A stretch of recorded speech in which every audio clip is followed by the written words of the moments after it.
Sir నమస్కారం sir. నమస్తే. Sir కొన్ని రోజుల నుంచి కూడా చూస్తున్నాం ఇరాన్, ఇజ్రాయెల్ మధ్య ఒక యుద్ధ వాతావరణం నెలకొన్న టైంలో ఇప్పుడు ఒక బిగ్ బ్రేకింగ్ ఏంటంటే సార్ అటు పాకిస్తాన్ కూడా రంగంలోకి దిగింది. ఇప్పుడు ఇజ్రాయెల్ పైన ఒక భారీ అణుబాంబు వేయడానికి సిద్ధంగా ఉందంటూ ఇరాన్ అఫీషియల్స్ కూడా ప్రకటించడం జరిగింది. అంటే ఇజ్రాయెల్ లో ఉన్న టెహ్రాన్ ని కూడా ఖాళీ చేయాలని చెప్పేసి అమెరికా కూడా పిలిపించింది. అంటే ఏం జరుగుతుంది? ఒక వైపేమో అమెరికా అటు ఇరాన్ కు వ్యతిరేకంగా ఇజ్రాయెల్ కు మద్దతు తెలుపుతుంటే పాకిస్తాన్ ఏమో ఇరాన్ కు మద్దతు తెలుపుతుంది. సో ఇదేమన్నా మూడో ప్రపంచ యుద్ధానికి దారితీయచ్చు అంటారా? మరి నిజంగా ఇక్కడ పాకిస్తాన్ ఇజ్రాయెల్ పైన అణుబాంబు వేసే అవకాశాలు కనిపిస్తున్నాయా సార్? ఖచ్చితంగా యుద్ధం అయితే రోజు రోజు పెరుగుతుంది. గత 5 రోజుల నుంచి కూడా ఇరాన్ అండ్ ఇజ్రాయెల్ మధ్య యుద్ధం పెరుగుతుంది. యుద్ధంలో ఇరువైపులా కూడా నష్టం సంభవించింది. ముఖ్యంగా ఇరాన్ లో పెద్ద ఎత్తున నష్టం సంభవించినట్టు చెప్తున్నారు. ట్రంప్ కూడా G7 దేశాల సమ్మిట్ నుంచి అర్ధాంతరంగా ఆయన వెళ్ళిపోయారు. అమెరికాకి వెళ్ళిపోయి భద్రతా కమిటీ సమావేశంలో పాల్గొనబోతున్నారు. అలాగే టెహ్రాన్ ప్రజల్ని ఖాళీ చేయమని చెప్తున్నారు. టెహ్రాన్ లో దాదాపు 1 కోటి మంది వరకు ప్రజలు ఉంటారు ఇరాన్లో. ఎందుకంటే 73% నగరాల్లో నివసిస్తుంటారు. సో మొత్తం 9 కోట్ల పైన పాపులేషన్ ఉంటే దేశంలో అందులో 1 కోటి దాదాపుగా టెహ్రాన్ లో ఉంటారు. ఇప్పుడు టెహ్రాన్ మీద టెహ్రాన్ ఈజ్ బర్నింగ్ అని నిన్న బెంజమిన్ నెతన్యాహు ప్రకటించాడు. సో ఈ నేపథ్యంలో ఇజ్రాయెల్ కేమో ఇటు G7 దేశాలు సపోర్ట్ ఉన్నాయి, అమెరికా ఎట్లాగో సపోర్ట్ చేస్తుంది. ఇటు ఇరాన్ కు వచ్చేసరికి పాకిస్తాన్ రంగంలోకి దిగుతుంది. ఎందుకంటే ఇరాన్కి ఇతర దేశాల మద్దతు కూడా ఉంది. లెబనాను, యెమెన్, తర్వాత ఇలాంటి దేశాల మద్దతు. సిరియా ఉనింది ఒకప్పుడు, ఇప్పుడు సిరియా అసాద్ పోయినాక సిరియా లేదు.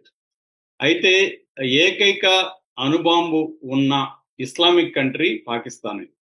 ప్రపంచంలోనే ఇంకే ఏ ఇస్లామిక్ కంట్రీ దగ్గర అణుబాంబులు లేవు. ఇప్పుడు ఈ నేపథ్యంలో పాకిస్తాన్ గాని రంగంలోకి దిగితే ఇరాన్ తరఫున అప్పుడు చైనా కూడా సపోర్ట్ చేసే అవకాశం ఉంది. ఎందుకంటే ఇరాన్ నుంచి ఎక్కువగా ముడి చమురు అనేది చైనానే. నెంబర్ 1 అంటే చైనానే. అట్లాగే ఇరాన్ లో చైనా పెట్టుబడులు ఉన్నాయి.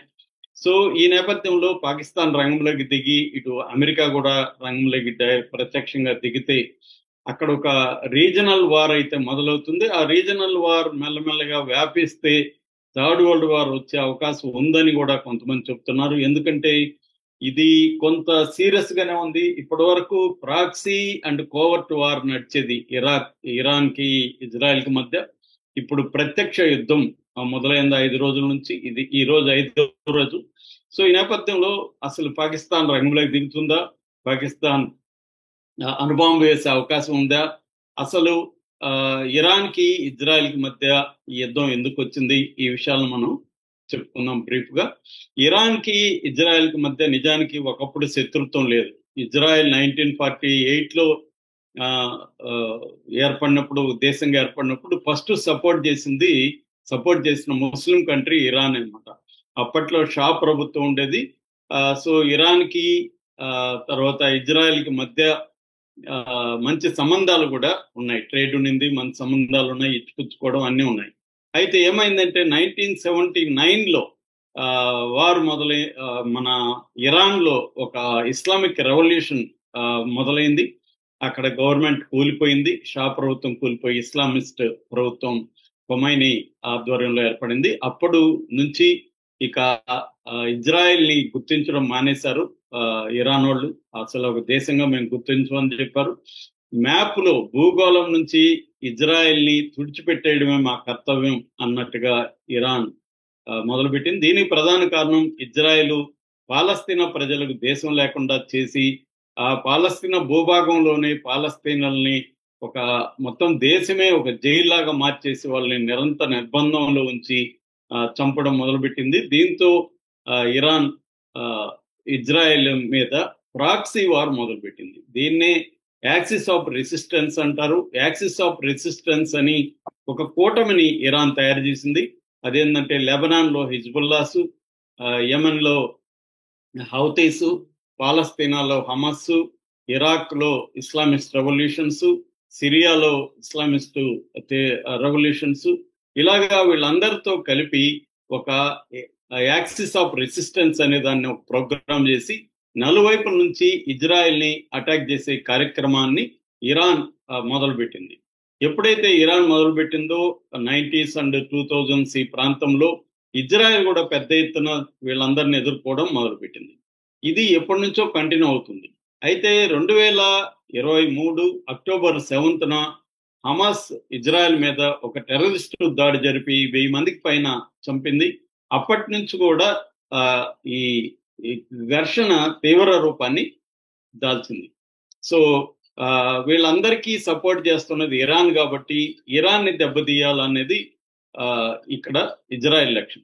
ఇక అమెరికాకున్న లక్ష్యం ఏంటంటే ఈ మొత్తం అరబు ప్రపంచంలో ఉండే వనరులు కావచ్చు, వ్యాపార మార్కెట్ కావచ్చు, దీన్నంతా కూడా తను సొంతం చేసుకోవాలంటే, దీన్ని కంట్రోల్ చేయాలంటే ఇక్కడ ఇజ్రాయెల్ ని పెంచి పోషించాలి అని చెప్పి ముందు నుంచి కూడా అమెరికా కావచ్చు, ఇతర western countries France, Germany, UK, Japan ఇలాంటి దేశాలన్నీ కూడా ఇజ్రాయెల్కి మద్దతు ఇవ్వడం మొదలుపెట్టాయి.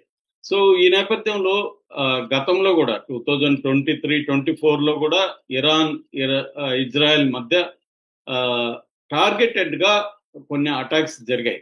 అయితే ఇప్పుడు టార్గెటెడ్ గా కాకుండా సర్వనాశనం చేసే ఉద్దేశంతోనే ఇజ్రాయెల్ అటాక్ మొదలుపెట్టింది. దీనికి ప్రధాన కారణం ఇప్పటికి ఈ 5 రోజుల యుద్ధం ఎందుకు మొదలైందనే దానికి ప్రధాన కారణం ఏంటంటే అమెరికా, ఇరాన్, అట్లాగే ఇజ్రాయెల్, ఇరాన్ వీటి ఒక ట్రయాంగిల్ గా మనం చూస్తే ఇటు అమెరికా, ఇజ్రాయెల్ రెండు కూడా ఇరాన్ లో యురేనియం నిల్వల్ని విపరీతంగా పెంచుకుంటున్నారు. న్యూక్లియర్ బాంబుని తయారీ కోసం యురేనియం నిల్వలను పెంచుకుంటున్నారు. మామూలుగా యురేనియం నిల్వలు 60% ప్యూరిటీ వరకు ఉంటే అది డొమెస్టిక్ కన్జంప్షన్ కి ఇంధన అవసరాలకు వాడతారు. 90% ప్యూరిటీకి వెళ్తే దాన్ని ఏమంటారు, ఆటమిక్ బాంబుల్ని తయారు చేయడానికి ఆటమిక్ వెపన్ గ్రేడ్ యురేనియం అంటారు దాన్ని. ఆటమిక్ వెపన్ గ్రేడ్ యురేనియం అంటే 90% పైన ప్యూరిటీ ఉండాలి. ఇప్పుడు ఇరాన్ అలాంటి 90% పైన ప్యూరిటీ ఉన్న యురేనియం నిక్షేపాలను విపరీతంగా పెంచుతోంది అనేది అమెరికా అండ్ ఇజ్రాయెల్ చేస్తున్న ఆరోపణలు. సో ఇది మేము లేదు అని వీళ్ళు చెప్తారు, వాళ్ళు ఉంది అని చెప్తున్నారు. కొన్ని సైట్లని చూపించడానికి ఇంటర్నేషనల్ ఆటమిక్ ఎనర్జీ ఏజెన్సీ ఉంటుంది. ఆ ఏజెన్సీ ప్రతినిధులు వెళ్ళి కొన్ని చూశారు, అక్కడ లేవు. కానీ కొన్ని ఇరాన్ చూపించట్లేదు. సో దీంతో గత కొంతకాలంగా ఇటు ఖతారు, ఇటు ఒమెన్ ఈ రెండు దేశాలు అమెరికాకి ఇరాన్ మధ్య మధ్యవర్తిత్వం వహిస్తున్నాయి. ఒమెన్ లో 5 సార్లు ఇప్పటికీ ఇటు అమెరికాకి ఇరాన్ ప్రతినిధుల మధ్య చర్చలు జరిగాయి. అమెరికా ఏమంటుందంటే నేను ఈ నిల్వలను పెంచను, అణుబాంబు తయారు చేయనని ఒప్పందం మీద సంతకం చేయమని ఇరాన్ అడుగుతుంది. దానికి కూడా ట్రంప్ ఏం చెప్పాడంటే 60 రోజులు టైం పెట్టాడు, డెడ్ లైన్ పెట్టాడు. దీనికి ఇరాన్ ఒప్పుకోవట్లేదు. సో మీరు ఇలాగా మమ్మల్ని ఇంత ప్రెజర్ చేసి సైన్ చేస్తే ఆల్రెడీ ఇజ్రాయెల్ దగ్గర కూడా అణుబాంబులు ఉన్నాయి, వాళ్ళు చెప్పట్లేదు, మా దగ్గర క్లియర్ గా డాక్యుమెంట్స్ ఉన్నాయి, ఎక్కడెక్కడ ఉన్నాయి అనేదంతా కూడా డీటెయిల్ గా మా దగ్గర ఉన్నాయి. మరి వాళ్ళ దగ్గర అనుభవం ఉన్నప్పుడు మా దగ్గర మేము ప్రిపేర్ కాకపోతే ఎలాగా అనేది ఇరాన్ అంటున్నమాట. సో దీన్ని ప్రెజర్ చేయడానికి, ఇరాన్ ని సంతకం చేయించడానికి ట్రంప్ ఏం చేస్తున్నాడంటే దీనికి ఆల్రెడీ మంట ఉంది వీళ్ళిద్దరి మధ్య, ఆ మంటను ఎగదోస్తున్నాడు ట్రంప్. సో ఇజ్రాయెల్కి ఎప్పుడైతే ఇండైరెక్ట్ గా ట్రంప్ హెల్ప్ చేయడం మొదలుపెట్టాడు, ట్రంప్ ఇజ్రాయెల్ అటాక్ చేయడం మొదలుపెట్టింది. ఇప్పటి వరకు ఇజ్రాయెల్ ఏం చేస్తుందంటే 3 రకాల ప్లేసెస్ మీద ఇజ్రాయెల్ ఇరాన్ లో అటాక్ చేస్తుంది. ఒకటి ఈ యురేనియం నిల్వలు లేకపోతే అణుబాంబు ఫెసిలిటీ, న్యూక్లియర్ ఫెసిలిటీల మీద చేస్తుంది. ఫోర్డో అండ్ నటంజి ఈ 2 ప్లేసుల మీద ఆల్రెడీ అటాక్ చేస్తుంది. అట్లాగే ఆయిల్ నిక్షేపాల మీద అటాక్ చేస్తుంది. షహరాని ఆయిల్ డెప్ మీద కూడా మొన్న ధ్వంసం చేసింది. ఇది ఒకటైతే, రెండవది డిఫెన్స్ ఉన్న వాళ్ళ మిలిటరీ అధికారులు ఇండ్ల మీద ఆఫీస్ మీద దాడి చేసి టాప్ మిలిటరీ అధికారుల్ని, అంటే మిలిటరీ ఆర్మీ చీఫ్ బగేరే దగ్గర నుంచి మొత్తం జనరల్స్ ని అందరినీ కూడా దాదాపు 10 మందిని చంపేసింది, టాప్ కమాండింగ్ ఆఫీసర్లు అన్నిటినీ. అట్లాగే వాళ్ళకి ఐఆర్జీసీ అంటారు. ఐఆర్జీసీ అంటే ఇస్లామిక్ రెవల్యూషనరీ గార్డ్ కోర్. దాని ఆఫీసర్లను ఒక 9 మందిని కమాండర్స్ ని చంపేసింది. అట్లాగే ఇంటెలిజెన్స్ వ్యవస్థను కూడా నిర్వీర్యం చేసింది. అట్లాగే వాళ్ళ డిఫెన్స్ సిస్టమ్స్ ని నిర్వీర్యం చేసింది. ఇరాన్ లో ఉండే డిఫెన్స్ సిస్టమ్స్ పనిచేయడం మానేశాయి. అందువల్ల పౌర ఆవాసాల మీద కూడా అటాక్ చేయడం మొదలుపెట్టింది. సో ఈ నేపథ్యంలో పాకిస్తాన్ రంగంలో దిగి దీన్ని అడ్డుకోవడానికి పాకిస్తాన్ తీవ్రంగా హెచ్చరించింది. పాకిస్తాన్ లో సెనేట్ కూడా ఇరాన్ కి మద్దతు ప్రకటించింది. పాకిస్తాన్ డిఫెన్స్ మినిస్టర్ ఖ్వాజా మొహమ్మద్ ఆసిఫ్ తీవ్రంగా ఇజ్రాయెల్ హెచ్చరించాడు. ఈ నేపథ్యంలో ఇరాన్ కి సంబంధించిన జనరల్ మొషీన్ రిజాయ్ ఒక అనౌన్స్మెంట్ చేశాడు. అదేంటంటే ఇజ్రాయెల్ గాని మా మీద తీవ్ర దాడి గాని చేస్తే పాకిస్తాన్ ఇజ్రాయెల్ మీద అణుబాంబు వేస్తుందని చెప్పాడు.